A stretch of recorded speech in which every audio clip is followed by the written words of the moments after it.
Bonjour, je vais vous faire un petit exemple qui va démontrer comment on fait du binding en JavaFX, bien sûr utilisant FXML comme si on faisait du templating. Alors, c'est simple, je vais essayer de créer le projet avec NetBeans.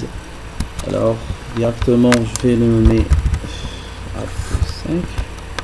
Alors, je vais nommer mon fichier FXML comme je veux.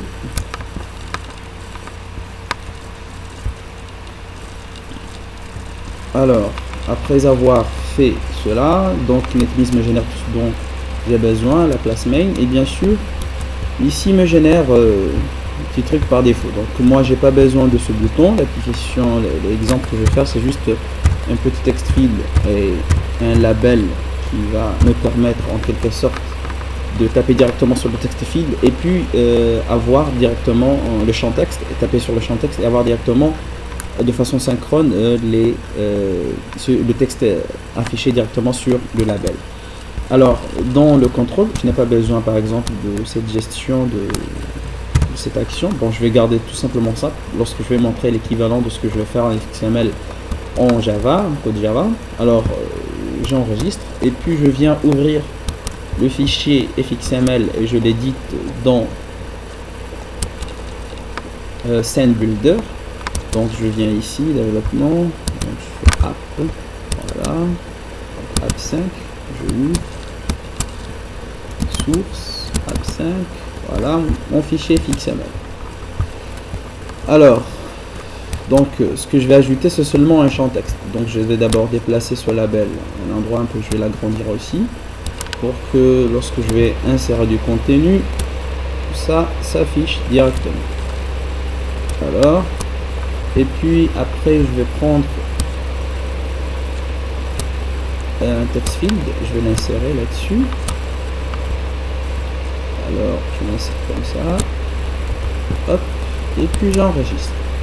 Donc tout ce dont j'ai besoin est là. Alors tout est enregistré et je viens ici avec le text field, je vais les changer. Donc l'erreur qui s'affiche là, c'est juste un petit bug qui est dans 7.3, mais ce n'est pas une erreur. Alors je vais ajouter seulement l'id qui me manque ici du text field pour que je puisse le référencer bien sûr dans le label. Alors je vais le nommer champ 1.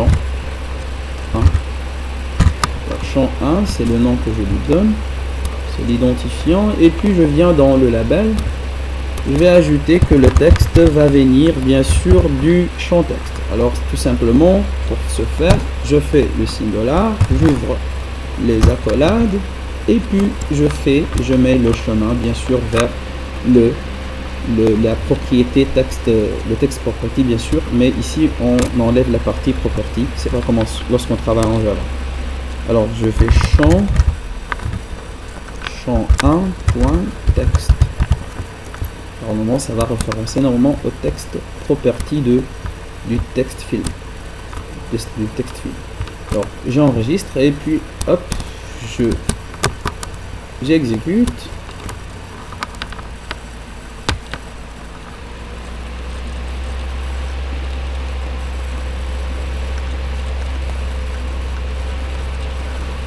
Et voilà, la vie est belle avec Java FX. Cool. Alors, l'équivalent de ce que je viens de faire en Java, tout simplement, bien sûr, tout en gardant un view avec en FXML, mais je vais seulement, au lieu de faire ce binding ici, sous forme de point, je vais le laisser vide, et puis je vais venir directement dans le contrôleur, je vais créer le champ FXML private text field, et puis je nomme le champ 1, et puis je viens dans la fonction d'initialisation comme le constructeur, je viens et je fais le binding label.bind champ 1. Text property. Alors désolé, c'est label plutôt, je fais une erreur. label texte Jali. Alors, je suis en train de lier le texte propriété du label avec le champ texte. Alors, je fais un build, il m'enlève ce qui était là, aucune version, pas encore d'exécution, et puis je l'exécute. Alors ça donne la même chose. Voilà, vous voyez, la vie est belle avec Java FX. Et c'est cool. C'est très cool. Alors je pense que ça vous servira à quelque chose. Et à très bientôt dans un prochain tuto.